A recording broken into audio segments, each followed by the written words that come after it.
Máte pocit, že vaša cuketa na začiatku leta rástla ako z vody, no zrazu akoby úplne zastavila svoju produkciu? Možno vidíte len obrovskú horu zelených listov, no nové plody nikde. Alebo vám malé cuketky začínajú hniť a opadávať ešte predtým, ako stihnú dorásť.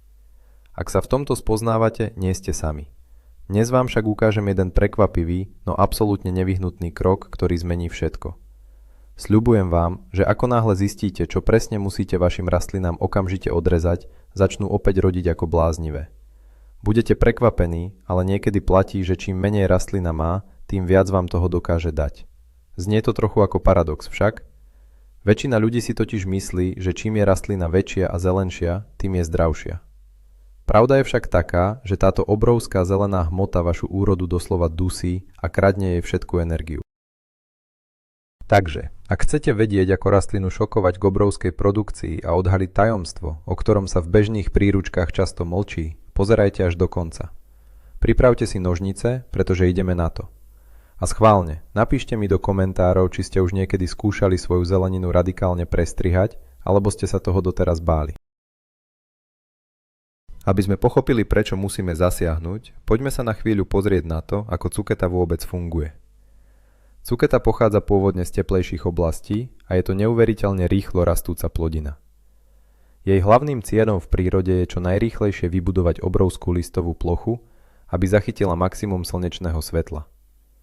Tieto gigantické listy fungujú ako obrovské solárne panely. Na začiatku sezóny je to presne to, čo rastlina potrebuje, aby nabrala silu. Vďaka tomu dokáže v priebehu niekoľkých týždňov vytvoriť prvú vlnu krásnych plodov. Avšak, ako týždne plynú, táto stratégia sa začne obracať proti nej samotnej.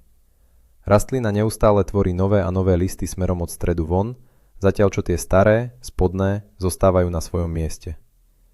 Vytvorí sa tak doslova nepreniknuteľná džungľa. A tu nastáva ten kritický zlomový bod, kedy sa z obrovského úspechu rastliny stáva jej najväčšia slabina. V tomto momente už nepotrebuje ďalšie solárne panely.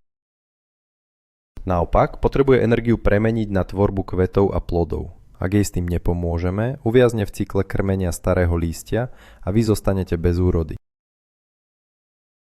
Teraz sa poďme pozrieť na ten najväčší problém, ktorý táto listová džungľa spôsobuje. Ide o prerozdeľovanie životnej energie rastliny. Každý jeden list, bez ohľadu na to, či je mladý alebo starý, potrebuje pre svoje prežitie vodu a živiny z pôdy. Kým mladé listy na vrchole rastliny sú aktívne, plné chlorofilu a produkujú obrovské množstvo energie prostredníctvom fotosyntézy, tie staré spodné listy fungujú presne naopak. Sú už opotrebované. Často ležia priamo na vlhkej hline, žltnú a ich schopnosť vyrábať energiu je takmer nulová. Namiesto toho, aby rastline niečo dávali, stávajú sa z nich obrovskí energetickí upíry. Predstavte si to ako starý spotrebič vo vašej domácnosti, ktorý je stále zapojený v sieti, nefunguje správne, no neustále odoberá drahocennú elektrinu. Ak tieto staré listy okamžite neodrežete, vaša cuketa bude všetku vodu a cenné hnojivá tlačiť práve do nich v márnej snahe udržať ich pri živote. Tým pádom jej nezostane absolútne žiadna sila na to, aby vyživila nové kvety a hlavne malé plody. Preto sa často stáva, že vidíte malú cuketku, ktorá namiesto toho, aby rástla, zrazu zožltne, zmäkne a odpadne. Rastlina ju jednoducho nedokázala uživiť, pretože ju o všetko okradli staré listy. Ak túto brzdu odstránite, energia okamžite vystrelí smerom k plodom. Tu je na čase vyvrátiť jeden obrovský záhradkársky mýtus. Mnoho začiatočníkov, ale aj pokročilých pestovateľov žije v presvedčení, že akýkoľvek zásah nožnicami do živej rastliny je škodlivý. Majú pocit, že čím viac listov rastlina má, tým viac plodov dokáže vyprodukovať. Toto je však absolútny omyl, ktorý vás stojí desiatky kilogramov úrody. Cuketa nie je strom, ktorý si buduje korunu na desiatky rokov dopredu. Je to sezónna šprintérka. Jej staré listy už svoj účel splnili počas prvých týždňov rastu. Nebojte sa preto zobrať do ruky nástroj a konať. Možno sa vám bude zdať, že rastline ubližujete, keď z nej naraz odstránite toľko zelenej hmoty. Zelené listy pôsobia zdravo a mohutne, čo v nás evokuje pocit úspechu. Ale nenechajte sa oklamať vonkajším vzhľadom. Výborným príkladom z praxe je, keď si všimnete, že vaša cuketa vytvorila akýsi dlhý kmeň, ktorý sa plazí po zemi, no listy rastú len na jeho konci. To je jasný dôkaz toho, že rastlina sa prirodzene snaží posúvať dopredu za svetlom a staré časti za sebou už nepotrebuje. Tým, že jej tieto staré listy odrežete, vlastne len urýchlite a uľahčíte jej vlastný prirodzený proces zbavovania sa nepotrebného balastu. Ďalším kritickým dôvodom, prečo musíte okamžite odrezať spodné listy, je cirkulácia vzduchu. Predstavte si, čo sa deje pod tou hustou zelenou kupolou, ktorú vaša cuketa vytvorila. Je tam neustále prítmie a hlavne extrémne vysoká vlhkosť. Voda z rannej rosy alebo zo zálievky sa odtiaľ nemá ako odpariť, pretože tam neprefukuje žiadny vietor. A to je doslova pozvánka na luxusnú hostinu pre všetky hubové ochorenia. Najčastejším nepriateľom je múčnatka. Je to ten biely povlak, ktorý vyzerá, ako by niekto vašu rastlinu posypal hladkou múkou. Múčnatka sa v takomto dusnom prostredí šíri rýchlosťou blesku. Začína presne na tých starých listoch, ktoré sa dotýkajú vlhkej pôdy a odtiaľ pohlcuje celú rastlinu. Tým, že rázne vystriháte spodné poschodie listov, vytvoríte pod rastlinou vzdušný tunel. Vietor tak môže voľne prúdiť okolo stonky, vlhkosť sa rýchlo odparí a spory húb stratia ideálne podmienky na svoj rast. Tento jednoduchý rez funguje ako tá najlepšia prírodná prevencia. Dokonca je to oveľa účinnejšie a zdravšie riešenie, než keby ste museli neskôr celú záhradu striekať drahou chémiou proti hubám. Vaša rastlina konečne začne voľne dýchať. Okrem vzduchu je tu ešte jeden kľúčový element a tým je slnečné svetlo. Ako sme si už povedali, horné listy sú skvelé solárne panely, ale ak je ich príliš veľa a sú príliš husté, fungujú ako obrovský slnečník, ktorý tieni všetko pod sebou. A hádajte, čo sa nachádza presne pod nimi v tom tmavom tieni? Presne tak, sú to kvety a vyvíjajúce sa plody. Cuketa patrí k teplomilnej zelenine. Jej plody doslova milujú slnečné lúče. Ak sú neustále ukryté v chlade a tieni, ich rast sa výrazne spomalí. Oveľa horšie však je, že v tieni je zemina chladná. Odrezaním prebytočných a prekrývajúcich sa listov vpustíte slnko priamo do srdca rastliny. Pôda okolo stonky sa začne lepšie prehrievať, čo stimuluje koreňový systém k vyššiemu výkonu. Teplé korene dokážu nasať oveľa viac živín. Predstavte si to na jasnom príklade. Ak necháte jednu cuketu rásť v hustom tieni vlastných listov a druhu presvetlíte rezom, tá presvetlená bude mať plody zrelé a chrumkavé o niekoľko dní skôr. Slnko na pôdoch urýchľuje zrenie a dokonca zlepšuje aj ich chuť, pretože teplo pomáha premieňať škroby na cukry. Vašim cieľom by malo byť, aby na stred rastliny svietilo slnko aspoň niekoľko hodín denne. Tento prebytok listov nespôsobuje problémy len s hubami a nedostatkom slnka, ale priamo sabotuje aj ten najdôležitejší proces v záhrade.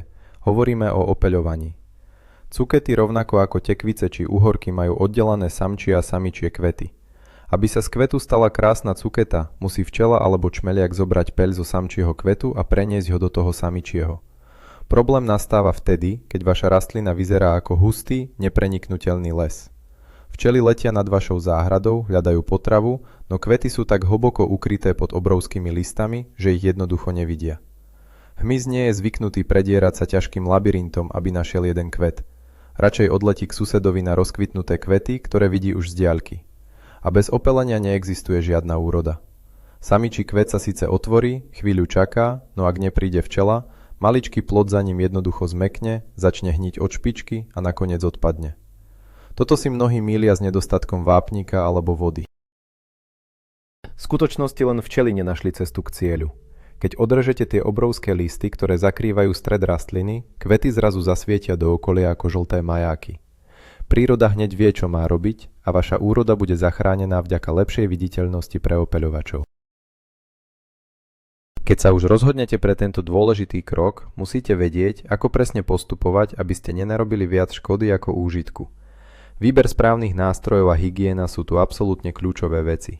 Nikdy, ale naozaj nikdy sa nesnažte staré listy z rastliny otrhnúť holými rukami.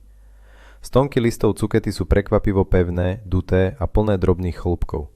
Ak za ne silno potiahnete, s veľkou pravdepodobnosťou odtrhnete aj kúsok hlavnej stonky alebo na nej spôsobíte hlbokú roztrapkanú ranu. Takáto rana sa veľmi ťažko hojí a stáva sa otvorenou bránou pre baktérie a hnilobu. Vždy použite ostré záhradnícke nožnice alebo ostrý nôž. Ešte predtým, ako s nimi urobíte prvý strih, je nesmierne dôležité ich vydezinfikovať. Stačí, ak ich čepele pretriete handričkou namočenou v obyčajnom alkohole alebo v liehu. Prečo je to tak dôležité? Predstavte si, že ste včera strihali napadnuté paradajky. Ak nožnice neočistíte, dnes prenesiete túto chorobu priamo do krvného obehu vašej zdravej cukety. Čistý a hladký rez zaručí, že sa rana na rastline rýchlo zacelí a vytvorí ochrannú vrstvu, cez ktorú sa žiadna infekcia nedostane dovnútra. Je to ako práca chirurga. Teraz prejdime k samotnej technike rezu, pretože nezáleží len na tom, čím striháte, ale aj kde presne ten rez vediete. Najväčšou chybou, ktorú záhradkári robia, je, že odstrihnú list úplne tesne pri hlavnej stonke. Ak urobíte rez hneď pri kmeni, riskujete, že pri zasychaní sa rana rozšíri až do samotného srdca rastliny, čo ju môže definitívne zničiť. Správny postup je taký, že musíte ponechať malý kúsok listovej stonky na rastline. Ideálne je rezať zhruba 5 až 10 cm od hlavného kmeňa. Tým vytvoríte akýsi malý kýpeť. Tento kýpeť bude fungovať ako bezpečnostný nárazník.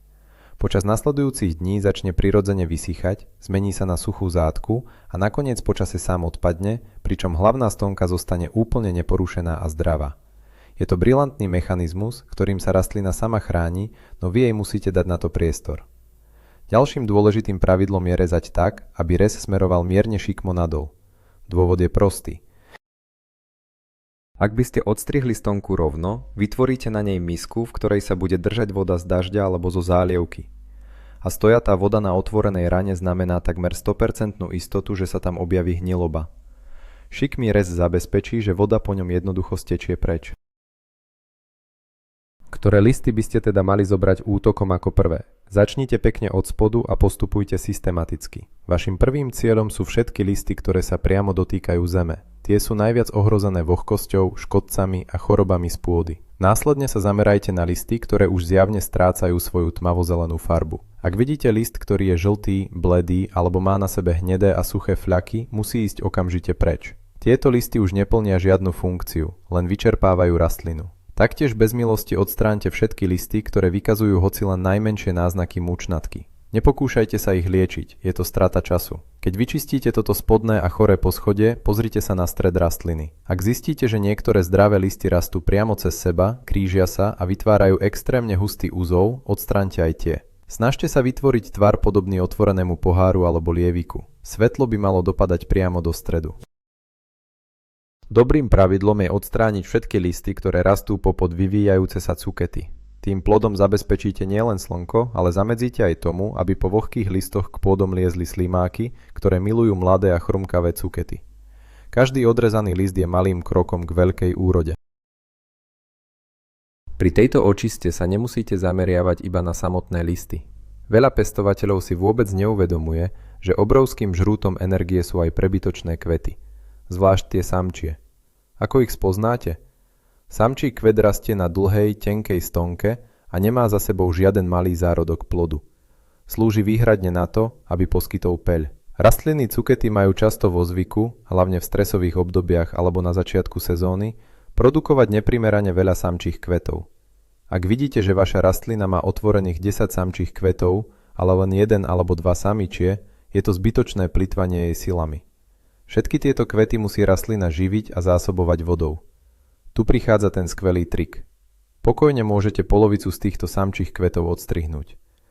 Nielen, že tým presmerujete tok energie späť do tvorby nových plodov a nových samičích kvetov, ale získate aj úžasnú pochúťku. Samčie kvety cukety sú totiž kulinárskou delikatesou.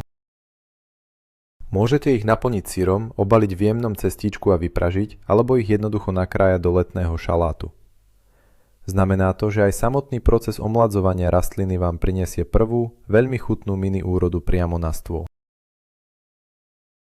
Pri všetkom tomto radikálnom strihaní a rezaní musíme pamätať na jedno veľmi dôležité zlaté pravidlo. Nazvime ho pravidlom 1/3. Hoci staré listy škodia a brzdia rast, ak by ste to prehnali a ošklbali rastlinu až na samotnú stonku, utrpela by obrovský fyziologický šok. Rastlina predsa len potrebuje dostatok zelenej plochy na to, aby dokázala dýchať a spracovávať slnečné svetlo pre nové plody. Preto si zapamätajte, že počas jedného zákroku by ste nikdy nemali odstrániť viac ako 1/3 z celkového objemu lístia. Ak je vaša rastlina naozaj obrovská a extrémne zanedbaná, je oveľa lepšie rozdeliť si tento proces na 2 alebo 3 kroky. Dnes odstránite tie najhoršie spodné listy. Počkajte 3 alebo 4 dni, počas ktorých sa rastlina spamätá a prispôsobí sa novej situácii. Potom sa k nej vrátite a odstrihnete ďalšiu várku prekážajúcich listov v strede. Takýto postupný prístup zaručí, že cuketa vôbec nepocíti stres. Naopak, s každým vašim zásahom pocíti úľavu. Bude to pre ňu, ako keď odhodíte ťažký batoh po dlhej túre. Týmto spôsobom si zachová stabilný prísun živín a neutrpí šok, ktorý by mohol spôsobiť dočasné zastavenie rastu. Veľmi dôležitým faktorom úspechu je aj načasovanie tohto zásahu. Kedy je ten absolútne najlepší čas na rezanie listov? Ideálny moment je hneď ráno, keď už uschla nočná rosa, ale slnko ešte nie je extrémne horúce. Prečo práve vtedy? Má to hneď 2 dôležité vedecké dôvody. Ráno sú bunky rastliny plné vody, čo znamená, že stonky sú pevné a veľmi ľahko sa strihajú. Rez bude čistý a presný. Druhým, ale oveľa dôležitejším dôvodom je to, čo sa stane potom. Počas celého slnečného dňa bude mať rastlina dostatok času na to, aby čerstvú ranu presušila. Slnko a denné teplo vytvoria na odrezanej stonke suchú, ochrannú chrastu ešte predtým, než príde vlhký a chladný večer. Ak by ste listy strihali večer, tesne pred zotmením, rany by zostali otvorené a mokré počas celej noci. Ako už vieme, nočná vlhkosť v kombinácii s otvorenou ranou je priamou pozvánkou pre hubové ochorenia. Preto si na tento zákrok vždy vyberte pekné, suché a slnečné dopoludne. Vyhnite sa strihaniu, ak vidíte, že sa blíži dážď. Ak dodržíte toto jednoduché pravidlo o počasí, minimalizujete riziko akejkoľvek infekcie na absolútne minimum. Ako náhle dokončíte tento omladzovací rez, rastlina bude v stave určitej pohotovosti. Práve ste zmenili jej mikroklímu a odstránili časť jej tela. Prvé, čo v tomto momente nevyhnutne potrebuje, je hlboká a poctivá zálievka. Ale pozor, nie hociaká. Keďže ste práve odstránili spodné listy a otvorili priestor okolo stonky, máte ideálnu príležitosť zaliať ju úplne správne. Voda nesmie nikdy, naozaj nikdy ísť na listy alebo z vrchu na stred rastliny. Teraz, keď máte voľný prístup ku kmeňu, polejte ju jemným prúdom priamo ku koreňom. Cuketa má hlboký a rozsiahly koreňový systém. Aby zálievka mala zmysel, musíte použiť dostatok vody na to, aby prenikla hlboko do zeme, nielen aby zvlhčila vrchné 2 cm pôdy. Dobre hydratovaná rastlina dokáže rany po reze zaceliť oveľa rýchlejšie. Voda zároveň pomôže uvoľniť živiny z pôdy, ktoré rastlina teraz bude akútne potrebovať na reštartovanie tvorby kvetov. Takže ihneď potom, ako odložíte nožnice, zoberte do ruky krhlu bez ružice a doprajte vašej omladenej cukete výdatný nápoj. Kde je voda, tam musí prísť aj výživa. Po odstránení listovej hmoty nasleduje zmena jedálneho lístka vašej rastliny. Na začiatku sezóny ste pravdepodobne používali hnojivá s vysokým obsahom dusíka, ktoré podporujú práve rast tých obrovských listov. Ak by ste jej dali dusík aj teraz, znova by začala tvoriť len lístie. A to my už predsa nechceme. Teraz sa musíme zamerať na hnojivá, ktoré stimulujú kvitnutie a dozrievanie plodov. Budete potrebovať vyšší podiel draslíka a fosforu. Výborným prírodným riešením je napríklad zálievka z drevného popola, ktorý je bohatý na draslík, alebo kvalitný kompostový čaj. Ak preferujete hotové prípravky, siahnite po hnojive určenom špeciálne pre plodovú zeleninu. Tým, že ste rastlinu zbavili záťaže starých listov, každá kvapka tohto hnojiva pôjde priamo tam, kam má, do nových plodov. Správne načasované hnojenie hneď po reze funguje ako štartovací výstrel. Už v priebehu niekoľkých dní si všimnete, ako stred rastliny ožije, začne vyháňať nové silné samičie kvety a malé cuketky začnú rásť priam pred očami. Tento proces presvetlenia má ešte jeden fantastický, priam záchranársky efekt, ktorý ocení každý záhradkár bojujúci so škodcami. Hustý porast cukety vytvára dokonalé celodenné útočisko pre tých najhorších nepriateľov. Slimáky a slizniaky nenávidia slnko a sucho. Pod obrovskými, vlhkými listami cukety nachádzajú svoj vytúžený raj. Môžu tam nerušene spať počas horúceho dňa a hneď večer vyrazia hodovať na vašich mladých plodoch. To isté platí pre vožky, ktoré sa rady schovávajú na spodnej strane listov, kde na ne nedosiahne slnko, a mravce si tam budujú svoje farmy. Keď radikálne odrežete túto spodnú kryciu vrstvu, doslova im zničíte strechu nad hlavou. Slnko razom vysuší vrchnú vrstvu pôdy okolo rastliny. Slimákom sa toto prostredie stane absolútne nepohodlným a radšej odídu hľadať tieň inam. Zároveň, ak by sa na rastline predsa len objavili vožky alebo iní škodcovia, vďaka presvetlenému priestoru si ich všimnete oveľa skôr. Je to dokonalý spôsob, ako udržať vašu zeleninu zdravú a bez škodcov bez toho, aby ste museli siahnuť po akejkoľvek toxickej chémii. Možno sa pýtate, čo robiť, ak je už neskoré leto, povedzme koniec augusta. Rastlina vyzerá, že už má to najlepšie za sebou. Listy sú polámané, stonka je neuveriteľne dlhá a plody už takmer vôbec nerastú. Mnoho ľudí v tomto bode cuketu jednoducho vytrhne a hodí na kompost. Nerobte to. Cuketa má obrovskú regeneračnú schopnosť. Práve v tomto období môžete použiť tzv. Zmladzovací rez extrémneho typu. Opatrne odstrihnite takmer všetky staré listy z celej dĺžky plaziacej sa stonky, ponechajte len niekoľko najzdravších listov úplne na samotnom vrchole rastovej špičky. Očistenú dlhú stonku môžete dokonca jemne zasypať kvalitnou zeminou alebo kompostom. Čo sa stane? Zo zasypanej stonky rastlina rýchlo vyženie nové, silné korene. Získa obrovský príval energie a vyštartuje do druhej septembrovej sezóny. Zatiaľ čo vaši susedia budú mať hriadky už dávno prázdne, vy budete stále zberať mladé, krehké cuketky až do prvých silných jesenných mrazov. Je to skutočný zázrak prírody, ktorý stačí len trochu popostrčiť tým správnym smerom. Aby sme si to lepšie predstavili, poďme si uviesť jeden klasický príklad z bežnej záhradkárskej praxe. Predstavte si dvoch susedov. Obaja zasadili rovnakú odrodu cukety v ten istý deň do rovnakej pôdy. Sused Peter nechal svoju rastlinu rásť úplne divoko. Vytvoril sa mu na záhrade gigantický zelený ker.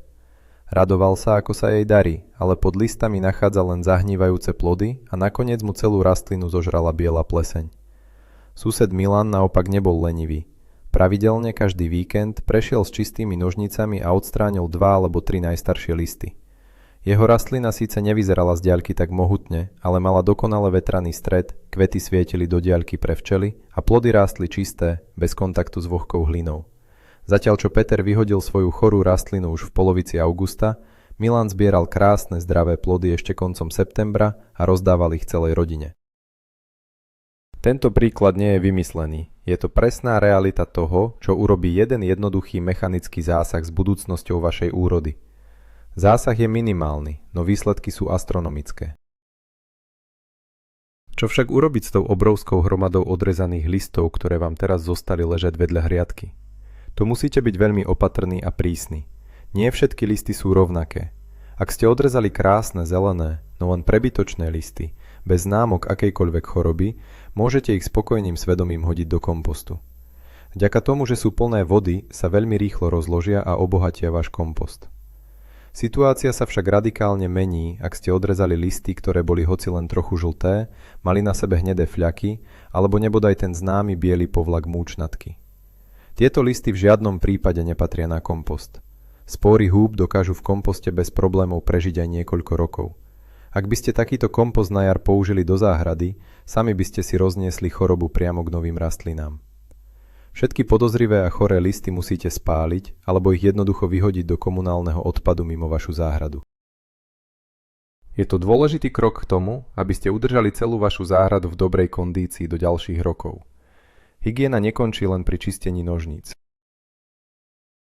Odstránenie listov nám otvára ešte jednu skvelú možnosť, a to je vylepšenie okolia rastliny.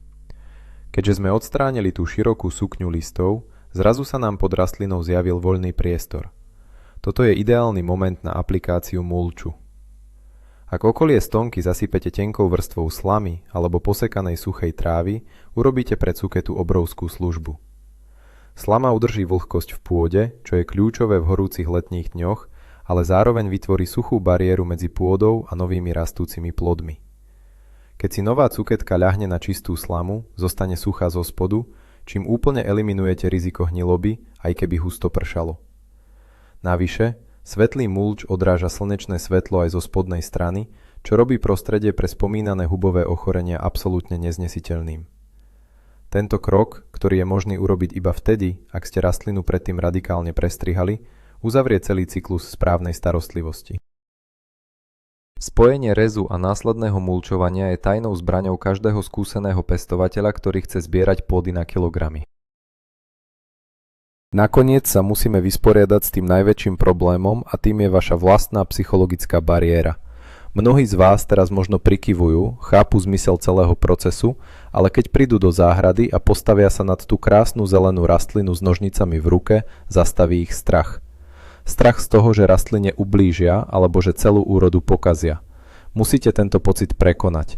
Skúste na začiatok urobiť len malý experiment. Ak máte v záhrade 3 cukety, vyberte si len jednu z nich, tú najhustejšiu.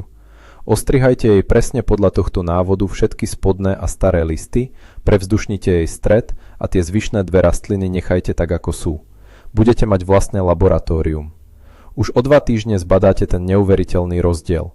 Uvidíte, ako tá ostrihaná rastlina vyhnala množstvo kvetov a plodov, zatiaľ čo tie nedotknuté budú stále bojovať so zahnívaním a plesňou v prítmi svojich listov. Táto priama vizuálna skúsenosť je najlepším liekom na záhradkársky strach. Stanete sa sebavedomým chirurgom vašej zeleniny. Pravidelné pozorovanie je posledným kúskom skladačky. Potom, ako urobíte tento zázračný rez, nekončí to. Vaša rastlina bude rásť ďalej, bude tvoriť nové listy na vrchole a tie dnešné mladé listy sa o pár týždňov opäť stanú starými a nepotrebnými. Tento proces rezania nie je jednorazová záležitosť. Je to kontinuálna starostlivosť. Ak si z toho urobíte pravidelnú týždennú rutinu, napríklad každú sobotu ráno, obehnete rastliny s vydezinfikovanými nožnicami a odstránite 3 až 4 najstaršie listy, udržíte cuketu v permanentnom stave vysokého výkonu. Nebude zažívať obrovské výkyvy energie, nebude mať šancu zapariť sa a ani sa na nej neusadia škodcovia. Vašou úlohou je udržiavať ten lievikovitý tvar a prísun slnka do stredu rastliny počas celej sezóny.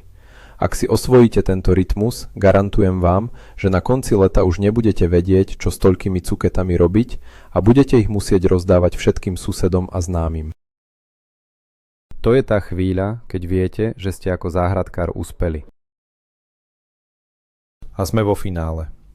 To, čo sa na začiatku zdalo ako úplný masaker rastliny, je v skutočnosti tým najzásadnejším krokom k obrovskej a zdravej úrode.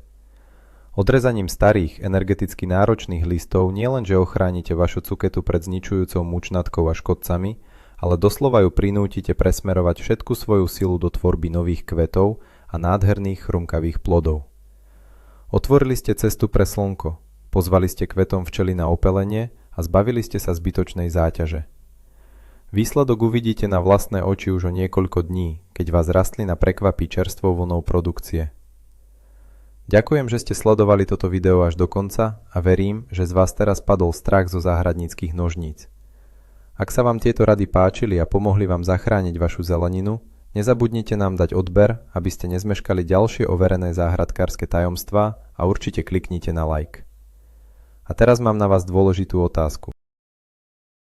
Aký je váš osobný rekord vo veľkosti alebo v počte vypestovaných cukiet z jednej rastliny? Napíšte mi vaše úspechy do komentárov, veľmi rád si ich prečítam. Vidíme sa pri ďalšom videu, nech sa vašej záhrade darí.